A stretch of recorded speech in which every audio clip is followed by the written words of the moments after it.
లోకేష్ ఎంతసేపు ఇదే పని మీద ఉన్నారు కదా, సడన్గా నిన్న రెడ్ బుక్ ప్రస్తావన వచ్చింది. రప్పరప్ప అనే పదం ఆయన నోటి వెంట ఫస్ట్ టైం నేను విన్నాను నిన్న కదా. రెడ్ బుక్ ప్రస్తావన కూడా తెచ్చారు. దీన్ని మనం ఏ మార్పు అనుకోవాలి, దేనికి ఏ మార్పు వల్ల ఇది వచ్చింది అనుకోవాలి? అవును, ముందుగా మీకు భానుప్రకాష్ గారికి, మా సోదరులు బాలకోటయ్య గారికి, ఏబిఎన్ ప్రేక్షకులకి అందరికీ నమస్కారం. మనం గడిచిన దూరంగా అబ్జర్వ్ చేస్తే గడిచిన కూటమి అధికారంకి వచ్చిన తర్వాత చంద్రబాబు నాయుడు గారు కానీ, లోకేష్ గారు కానీ, లేకపోతే పవన్ కళ్యాణ్ గారు కానీ ఎక్కడ కూడా గాడి తప్పిపోకుండా పరిపాలనలో అభివృద్ధి ఒక అంశం కింద తీసుకొని రాష్ట్రం అభివృద్ధి చేయటం ఎలాగా, కక్షపూర్తి రాజకీయాలకు దూరంగా ఎట్లాగా వెళ్ళాలి అనే దానిపైన వాళ్ళు అడుగులు వేస్తున్నటువంటి సందర్భం కనిపిస్తున్నప్పుడు ఇందాక బాలకోటి గారు మంచి మాట చెప్పారు. వైఎస్ఆర్ ప్రభుత్వంలో ఉన్నటువంటి అంటే వైసీపీ పార్టీలో ఉన్న వాళ్ళు చాలా మంది గాడి తప్పే మాట్లాడడం ప్రారంభించారు. అది ఎంతవరకు శృతి మించిపోయిందంటే నిన్న గవర్నర్కి వెళ్ళి ఇచ్చొచ్చిన తర్వాత, రిప్రజెంటేషన్ ఇచ్చొచ్చిన తర్వాత మళ్ళా జగన్మోహన్ రెడ్డి గారు ఈ రకంగా మాట్లాడటం, ఇది ఎవరికైనా బాధ కలుగుతుంది. ఎందుకంటే నిబద్ధతగా పనిచేస్తున్నప్పుడు ఒకవేళ రాష్ట్ర ప్రభుత్వం ఏదో పొరపాట్లు ఉంటే అది ప్రశ్నించడానికి కావాల్సిన వేదిక శాసనసభ.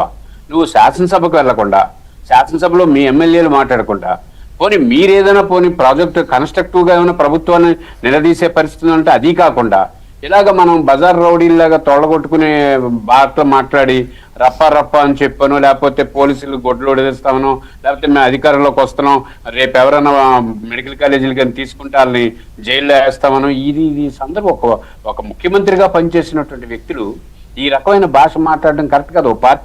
ఆయన పార్టీ అధ్యక్షుడు, మాజీ ముఖ్యమంత్రి, రేపు భవిష్యత్తులో రాజకీయాలు కొనసాగాలనుకుంటున్న వ్యక్తి, ఆ వ్యక్తి అటువంటి మాట్లాడుతున్నప్పుడు ఇది మరి ప్రజలకు భరోసా ఇవ్వటం కోసం. ఎందుకంటే వీళ్ళు సోషల్ మీడియాలో కూడా రెచ్చిపోతున్నారు. అంతేకాకుండా ఈరోజు పవన్ కళ్యాణ్ గారు, లోకేష్ గారు ఇద్దరు మాట్లాడారు. పవన్ కళ్యాణ్ గారు కూడా చాలా ఆవేదన భర్తీగా మాట్లాడారు. నేను ఎంతో ఓపు పడుతున్నాను, అభివృద్ధి చెందాలని కదా, మనం దెబ్బలాడుకోవడానికి లేము, మేము ఇన్నాళ్ళు అవస్థపడి ఎందుకు వచ్చామంటే రాష్ట్రం అభివృద్ధి చెంది కోసం, అందుకే వెనక్కి తగ్గి రాజకీయాలు చేస్తున్నాం, పొరపాటు చేస్తే ఒప్పుకునే పరిస్థితి లేదు, మమ్మల్ని తన్నేస్తాం, మమ్మల్ని కొట్టేస్తాం, మమ్మల్ని జైలు వేసేస్తాం అంటే అంత గాజులు వేసుకొని కూర్చోలేదన్న స్థితిలో ఆయన మాట్లాడారు. ఆయన ఈరోజు లోకేష్ గారు మాట్లాడుతున్న పరిస్థితి కూడా అదే.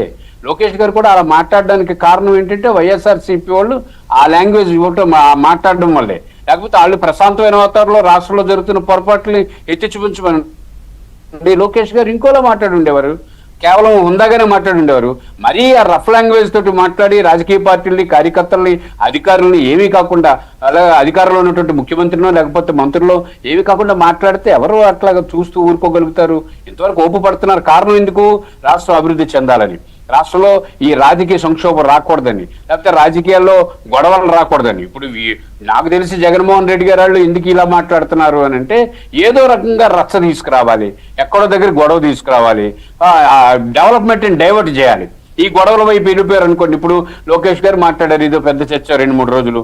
పవన్ కళ్యాణ్ గారు మాట్లాడారు, ఇదో పెద్ద చర్చ. వాళ్ళు ఎలాగా ఖాళీగా ఉంటారు, అసెంబ్లీకి రారు, ఎవరి కార్యాలయంలో వాళ్ళు కూర్చొని ఏదేదో మాట్లాడుతూ ఉంటారు.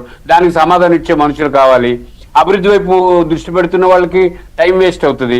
ఇందుకోసమే పక్కా ప్లాన్ గానే జగన్మోహన్ రెడ్డి గారు వాళ్ళ మనుషులు మాట్లాడుతున్నటువంటి తీరుందే తప్ప ఇదేమైనా రాష్ట్రం ఒక మంచి రాజకీయం, హుందాతనంగా రాజకీయాలు చేద్దామని కానీ, లేకపోతే పొరపాటు జరిగింది, ప్రజలు నన్ను అర్థం చేసుకోలేదు, ఇంకా నేను వచ్చిన తర్వాత నేను మాట్లాడతాను. నేను జగన్మోహన్ రెడ్డి గారికి ఎందుకు అధికారం లేదు? తను శాసనసభ్యుడే కదా, శాసనసభలోని వెళ్ళి ఈ పీపీపీల కోసం అడిగి చంద్రబాబు నాయుడు గారిని ఓ శ్వేతపత్రం రిలీజ్ చేయమని చెప్పొచ్చు కదా, ఆయనకున్న డౌట్లు ఏమని చెప్పొచ్చు కదా. ఇప్పుడు చంద్రబాబు నాయుడు గారు ఈ రోజు కూడా అనకాపల్లి జిల్లా వచ్చారు, తాళ్లపాలెం, అక్కడికి వచ్చి చెప్తున్నారు ఏం చేస్తున్నాం, ఎలా జరుగుతున్నది, అభివృద్ధి ఏం జరిగింది, ఉత్తరాంధ్రకి ఏం ఆలోచన చేస్తున్నాం, గతంకి ఇప్పటికి ఉన్నటువంటి భిన్న ఆలోచనలు ఏంటని చెప్తున్నారు. మీరు ప్రశ్నించండి, ఉందగా ప్రశ్నించండి.